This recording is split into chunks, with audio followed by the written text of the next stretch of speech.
Welcome to Mr. Biz Radio, biz talk for biz owners. During the next half hour, Mr. Biz, Ken Wentworth, a leading business advisor and two-time best-selling author, will cover topics that'll help business owners run their companies more profitably and more efficiently. If you're ready to stop faking the funk and take your business onward and upward, this show is for you. And now, here's Mr. Biz, Ken Wentworth. All right, welcome to another episode of Mr. Biz Radio with me, Mr. Biz, Ken Wentworth, and we are going to cover a topic today that we have literally, we were just talking about before we came on air here. It is 5 years to the day since we started Mr. Biz Radio. Producer Alan and myself, I've been working with them this whole entire time, and it is literally 5 years ago. On this date, back in 2016, we did our very first show. So 5 years. I just realized that today.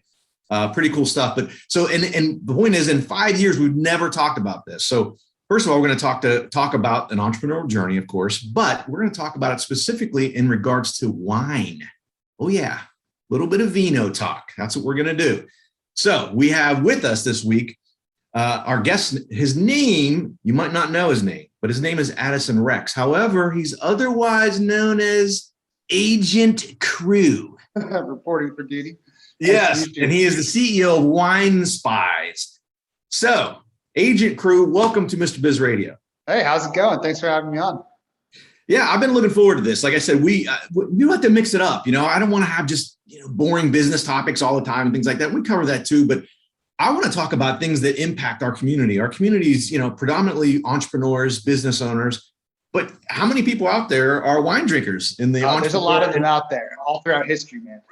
Yeah, of course. All over the world. So I guess talk to us about, we usually start, and I want to hear kind of your entrepreneur journey. I know you started working at your family's winery when you were probably just a youngin', right? Yeah, that's right. Yeah. I'm a Northern California native. I grew up in Marin. My father is actually an architect, but his brother is the winemaker. And so in high school, when I realized that was a possible career path, it was a very easy decision. I did not have that hemming and hawing, like, oh, what do I do with my life? I was like, oh, I could do wine. I'll do that. so I had a nice path laid out for me there. I started. So it's a beautiful winery in Sonoma, California, which is right next to Napa. If people are not familiar, it's also the fun valley, by the way. Right. I can attest to that. Yes. There's, we have a huge wine cave, 23,000 square foot wine cave. And that had really just been dug and just getting open when I started. So I started on the production side. We call it the cellar rat, cellar rat duties, scrubbing barrels, racking barrels, topping barrels, all that stuff, harvest. I worked my way up. Slowly but surely, eventually became the company's general manager. I was with them for about 10 years. And then about 4 years ago now, which is just astonishing. I can't believe it's been here 4 years already. I left to join the Wine Spies. Agent Red, who's the founder. We all have code names. I make Agent Crew. We take our spy work seriously. Gotta live the brand. That's one hot tip. Live the brand. So I joined my good friend Agent Red, who's the founder of this business. He founded it actually 13 years ago, and we've been working on a couple different projects. I've been the CEO for the past 3 years. We've been able to just take advantage of we really have seen some unprecedented growth in the past couple of years, and it's been phenomenal. We're sitting here in a beautiful new building. Actually, I've just got the painters here today, and we're finishing up touches on our new offices. We're very happy to be moving in, and we're actually branching out. We've got a couple other new projects that we're working on, including the acquisition of a mushroom dietary supplement company, Adaptogens. So yeah, we're kind of spreading our wings a little bit, and it's definitely an interesting point in my own particular entrepreneurial journey. Oh, I'm starting to beat the company. Why not? Yeah, there you go. Well, I have to ask. So, we hear all these stories about the pandemic and the impact it's had on adult beverage sales. Let's just call them adult beverage sales. Did you guys see a big demand increase during the pandemic? Yeah, I mean, it was massive. Everybody that did direct to consumer sales. But I mean, I'm proud to say that, even with the staggering numbers that were being put up by many people in the space, we beat all those numbers. And we were not starting from square one. I mean, we've been an established company for 11 years. And yet, we've basically 10x the company in 2 years. So, and a big part of that was a rollout of a key feature, which we had been developing for many years. And it just so happened that we had finally been able to finish development and implement it in April of 2020, which was just sheer coincidence, but it was pretty revolutionary. And we're still the only people in the space that really do it. So that gave us a big edge for sure. Yeah. Well, so I got to ask, so we've got a couple minutes left here before we're going to hit a break, but what's up with the code names? What's the story behind that? When you join up, you have to figure out what your code name is. And I always warn new agents going undercover, like, you better choose carefully what your code name is going to be, because you actually are going to be called that. Nowadays, most people in the industry actually know me as Agent Crew. Crew, if you guys are not a wine person, the crew means like it's a designation in France for like the tip top shelf, Gotcha. But we've got Agent Red as the founder, the original co-founder with him, Agent White, obviously, but our newest hires, Agent Brute. So yeah, but the code names it's the real deal. And I actually, when I joined, I'm like, can I be Agent Rex? Like, this is the one time in my life where I'm actually going to get to be Agent Rex. I don't think I'm joining the FBI anytime soon. So he's like, no, you're a spy, man. You can't use your real name. So Agent Crew, I've been for now 4 years. So I have to ask. So again, we've got just a little over a minute left, but so you said it was an easy decision for you to enter the wine business. You didn't have to think about it or anything like that. But even though you started out as a cellar rat, even, starting out with that and all, I'm sure it was a lot of grimy work and not easy stuff and a pain in the butt. But even with that, you still had that passion. Oh yeah, I mean, I still to this day love wine. I mean, I drink wine almost every night. I mean, there's so much to it. I mean, even having gone into the business, there's a lot of different career paths you can choose. I think people don't really realize that there's like the production side, which is, if you're actually making wine, it's like chemistry, food science, manufacturing, even like the art of cooking.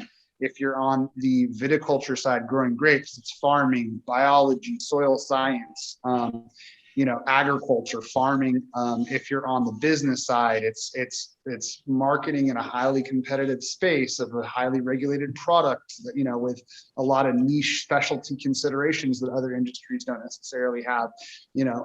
There's a whole separate body, which is like the Psalm thing, where it's like wine lore and knowing all the wines of the world and reviewing wines. So there's so many different careers just within the wine industry itself. So once you get in, there's a lot of roads you can take. And I'm very happy to, I really do like the entrepreneurial, the way of, how can we take a problem, solve the problem, and just make people's lives better, while doing it. So I love Wine Spies for that reason, because that certainly fits the bill. Yeah, good stuff. Good stuff. Yeah. Well, again, this week we're talking with Agent Crew, otherwise known as Addison Rex. He is the CEO of Wine Spies. You can find out more at winespies.com, winespies.com. Come back after the break. We're going to give the Mr. Biz tip of the week. And in the third segment, you guys might be wondering about this. He is going to teach us how to choose wine, how to get a good value from wine. I have no clue. So I'm looking forward to that. So come back after the break on Mr. Biz Radio. Business owners have a continually growing to-do list with little time for revenue-producing activities. With Check Off Your List and their experienced team of virtual assistants, you can focus on growing your business. Visit checkoffyourlist.com to learn how Check Off Your List skilled team can handle your day-to-day tasks like social media, bookkeeping, calendar maintenance, and much more. Contact Check Off Your List at checkoffyourlist.com or call 888-262-1249 to see how their virtual assistants can help you live to work rather than work to live. Thank you for listening to Mr. Biz Radio. Did you know our show airs 7 days a week for more than 30 hours now? If you are in the B2B space and would like to reach thousands of business owners every week, including our more than 250,000 social media followers, our thousands of daily internet radio listeners, our email list fans, and Mr. Biz Solutions members, email us at info@mrbizsolutions.com to become a sponsor. Tap into Mr. Biz Nation to help grow your business. Check out both of Mr. Biz's national best-selling books, Pathway to Profits and How to Be a Cash Flow Pro on Amazon. Now, once again, here's Mr. Biz. All right, welcome back to the show. It is time for Mr. Biz Tip of the Week. And I've been using this one for the last couple of years. We mix them up as always, but I get this question so often. So we've kept it as a tip, as one of our weekly tips.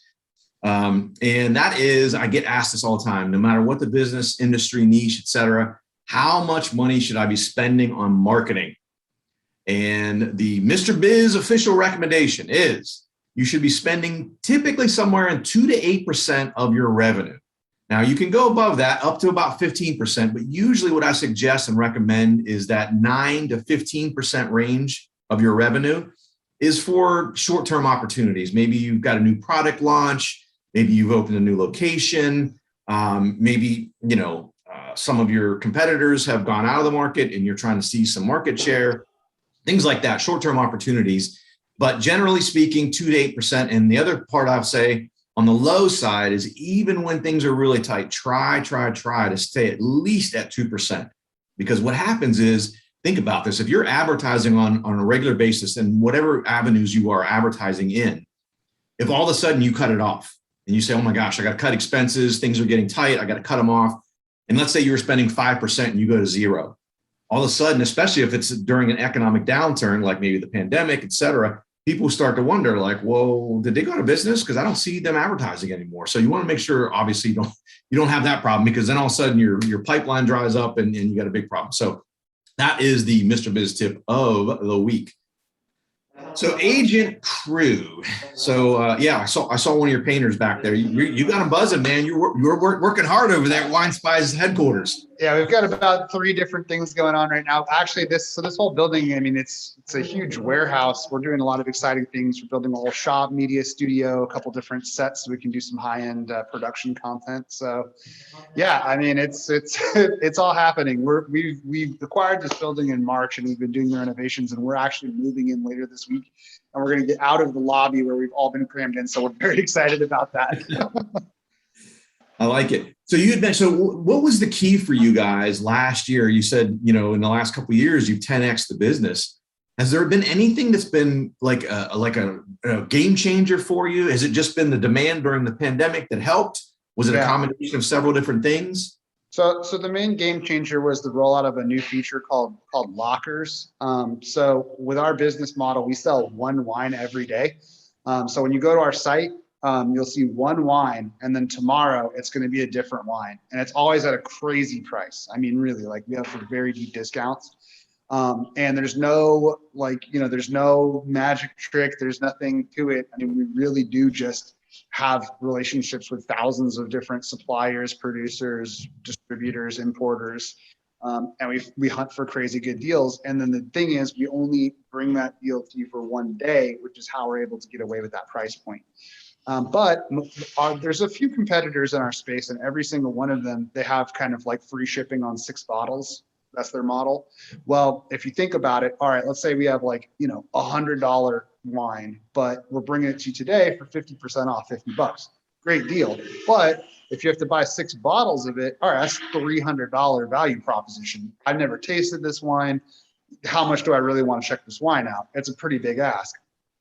So with our system called Lockers, you can actually buy as few bottles as you want, 1 bottle, 2 bottles, 3 bottles, and you can put them in your virtual locker. And then when you have 12 bottles, which is a full case, then you can ship it to yourself for free.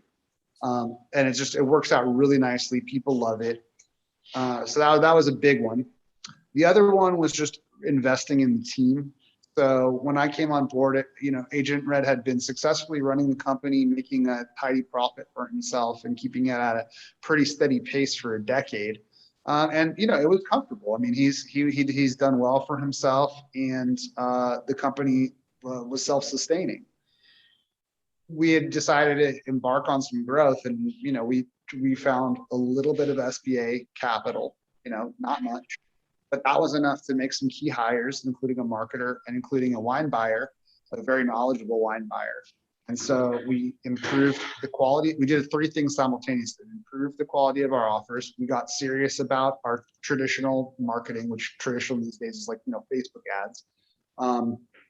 And we rolled out a key new feature that solved a major pain point in the marketplace. So, those were kind of the secrets of, the big part of the success. And then we built on top of that, we rolled out another key feature. We rebuilt the entire site from the ground up, launched in August. It's just more usable than ever. We released another feature called the Vault, which for $20, it's basically you can buy a mystery bottle, and it's all the rewards are allocated totally randomly, and we're super transparent about it. And so people are winning like $200 Napa cabs for $20. And it comes tissue wrapped, and you don't know what it is until you open it. That's pretty cool. So that's a new thing that we rolled out, and then we're launching our app probably in the first quarter of next year. So we're just kind of trying to build on each of these successes.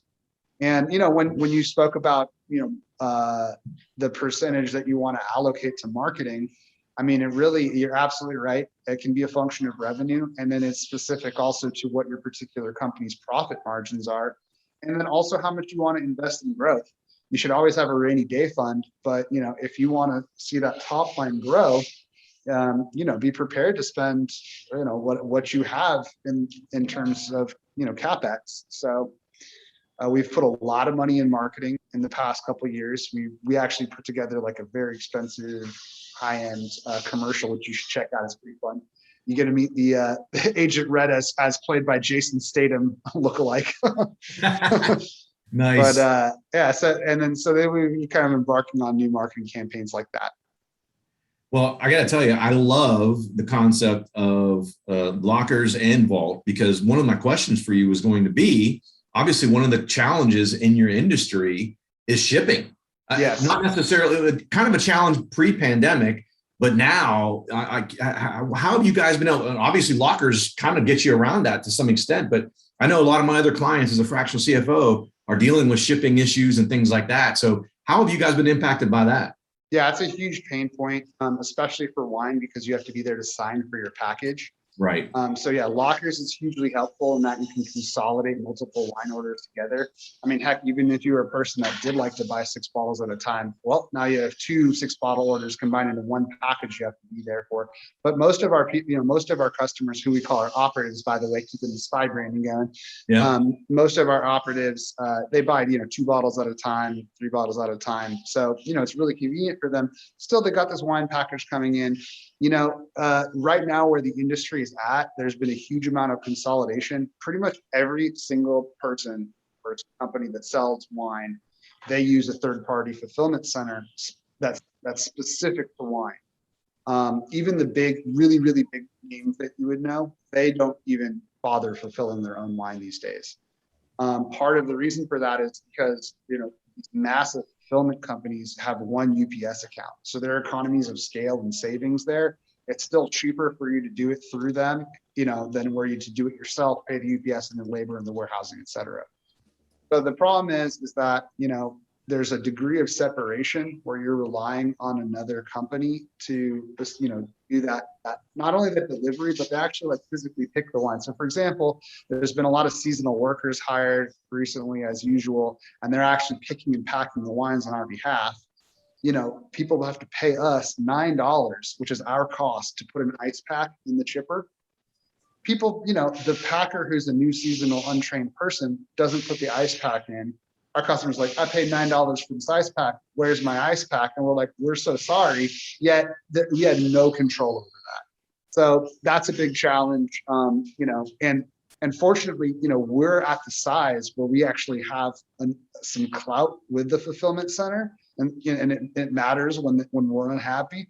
But a lot of the winery clients who are just smaller wineries, they're like, they can complain all they want. Nothing changes. So yeah. Well, hey, we got to hit a break here real quick. Sure.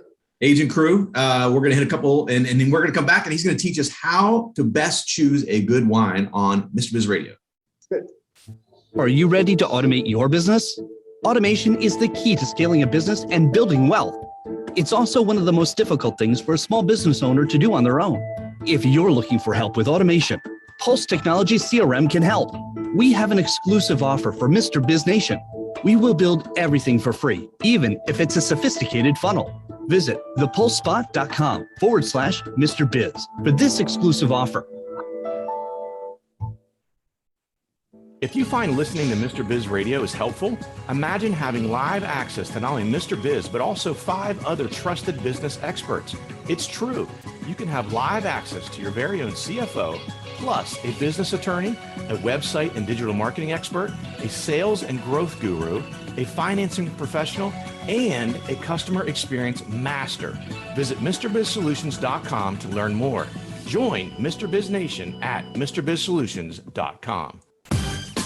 To submit questions to the show, email them to info@MrBizSolutions.com. Now, once again, here's Mr. Biz.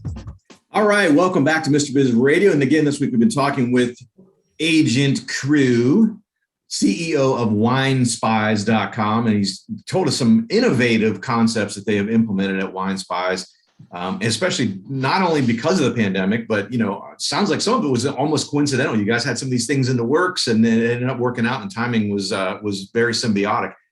So that all being said, and with your vast experience in this industry, what are some ways, and I did some research on this a while back, and I can't remember all the statistics off the top of my head, but it was interesting to me because it really hit home to me in kind of a bad, embarrassing way, in that how do people choose wine? And a lot of people choose wine based on the label, right? So they look at it and they go, well, I want to buy, fill in the blank, a $50 bottle of wine. And they look at the $50 bottles of wine and they go, they're drawn to a certain label, right? Because the label looks cool or elegant or exquisite or whatever. And I got to imagine that's a huge thing within your industry. But so what are some ways as a consumer that we can, find good value in wine? What should we be looking for? Yeah, totally. I mean, it's the thing everybody wants to know. And yeah, I've got a short list of hot tips. First of all, I want to preface by saying, like, I'm the anti-wine snob. If a wine tastes good to you and you enjoy it, that is a good wine. So it's really, the question is, how do you find a wine that you like? So I'll start by saying that, it's quite like there's kind of a minimum cost required to make good wine at all. Period. You can't really put it in the bottle for a certain quality. I would say these days under $15. So get ready to at least shell out that much money. There's not too many exceptions to that, but there are some. But as a good rule of thumb, that's helpful. In terms of going by the label, I mean, what else do you really have to go on? You know what I mean? One thing is that if you're looking at a bottle of wine, the more specific the geographical region gets, then the higher quality it's going to be typically as well. So if it just says California wine on it, then it's down here. If it says California wine, Sonoma County, all right, it's up here. If it says California wine, Sonoma County, Russian River Valley, which is an area within Sonoma County, that's that much better. If it says California, Sonoma County, Russian River Valley, Heinz Vineyard, okay, now you got so specific that it's coming from a sense of place. And you also know that increased the value because there's very few legal requirements about what can go into a bottle in America. But one of them is the percentage of the wine that is what you claim on the label. So if you say it's going to come from this particular place, it has to come from that particular place. And being that selective with your grapes is a hallmark of quality. So if you see a lot of specificity, that's probably a good sign. The other thing I'd say is just find, like, if you have a local shop, doesn't have to be a dusty bottle shop. It could be Safeway. You'd be surprised at the person that works in the wine section. Ask for recommendations. Just be like, hey, which wine should I try? What do you like? And what you'll find is, and then this is the other thing is, when you drink wine, pay attention. Like just it doesn't have to be like, you don't have to like write down tasting notes of like like Fendi handbag and blueberries, cassis. Like just think like, oh, is it sweet? Like, do I like it? Like, what is it about it that I like? But pay attention and then associate that with what's on the label. So next time you can, oh, I liked wine when it was from Russian River Valley. And if you never pay attention, you're never gonna get better at it. And yeah, and then also if you can find, I mean, shameless plug, companies like Wine Spies, which bring a different wine every day, we have extremely thorough tasting notes, and we vet every single wine that we sell. So on Wednesdays we have a tasting panel, and there's 6 of us, and we actually all have very different palates, and we pretty much all have to agree that this is a good wine or we don't sell it. So that's a good opportunity for you to like try different wines that you might not have otherwise tried, see what you think about it. And then again, you can learn from there as long as you're paying attention to what you've had in the past and like. Interesting. I'd never heard about how specific, the label is. I think that's an interesting thing. It makes perfect sense, but I'd never even heard of that. So that's why I was taking notes. I wasn't trying to be rude, but I was taking notes. No. Like, yeah, this is good stuff here. Because again, I'm not a huge wine fan, but I like to have a glass of wine now and again, but I just have no clue, how to choose it. So interesting, very interesting. Yeah, I mean, start with the basics that everyone knows Cabernet and Chardonnay. What is it about people that I like Chardonnay? Oh, it tastes kind of buttery. Okay, well, there's a reason for that. I went through malolactic fermentation. It actually has the same acid in it and it makes it creamy. Oh, I don't like that. Okay, you don't want wines that have malolactic fermentation. Like there's great, like super simple, really approachable books. From Grape to Glass is a really popular one. And what you find is that, and this is why people get into wine, is it's actually really interesting, and as soon as you start drinking it and just gain a little bit of knowledge, you tend to want to learn more and more and more, so that's kind of, there's a lot of people which find wine even later in life and all of a sudden fall in love with it and start getting much more interested. And no matter how, like what level you're at, if you're still just, getting wine from the grocery store, or, if you're buying rare collectible wines, from France, there's still another level beyond that. It's, and that kind of keeps it interesting no matter how much you drink and you fun. So I got to ask this question. What's the primary difference between a $50 bottle of wine and a $500 bottle of wine? Yeah, it is the cost. So, I mean, especially that's why I said that $15 number. I would say up to, except for Napa. Like, let's take Napa Cabernet aside. So it really actually is a function of the price of grapes, believe it or not. You can buy a ton of Central Valley, which is kind of in California, is like the Central Valley is a huge central part of California. It's massive. There's millions and millions of acreages. Shouldn't say millions. Millions of cases are produced from Central Valley grapes. You can buy a ton of grapes for like $300. Napa Cabernet last year is like $15,000 a ton. So that alone right there is going to, and same with Sonoma. It's not quite as astronomical as that, but it is, the cost of grapes does translate into the price per bottle, and that does come back to quality. And there's also like kind of chicken or the egg thing where it's like, okay, well, certain regions command more price point, a higher price point on the shelf. People are willing to pay more for it. Therefore, that area is getting more money, that they can invest in quality of production. So, the viticulture is better, the winemaking is better, they can hire better winemakers, they can use more sophisticated equipment. So that you kind of get a flywheel effect for particular wine producing regions. So there's some regions that are up and coming, like in California, I'll throw out, like Lodi, Mendocino. Now the quality is coming up. It's not necessarily that the areas are getting any better in terms of their suitability climate-wise, although some people would say that. It's really just like people are kind of like seeing the value there, and then money is starting to flood to those areas, and then the quality is coming up. Kind of like Oregon, for example. Even the Eastern Seaboard now, like Virginia, there's some great wines being made. Good stuff. Good stuff. Yeah. Well, I gotta tell you, Agent Crew, I learned a ton.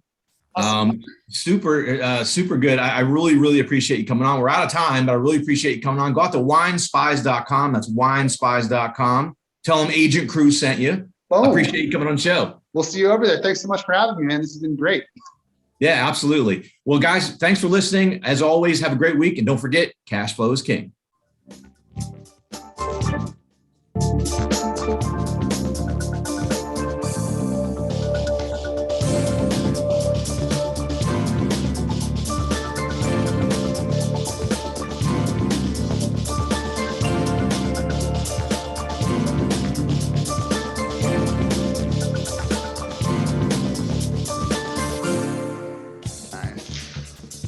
Right on, man. This has been Mr. Biz Radio. To learn how to become part of Mr. Biz Nation, visit MrBizSolutions.com. For access to free weekly content, subscribe to the Mr. Biz YouTube channel and follow him on Facebook, LinkedIn, Instagram, and Twitter. To listen to archive shows, you can find them on the Mr. Biz Solutions website.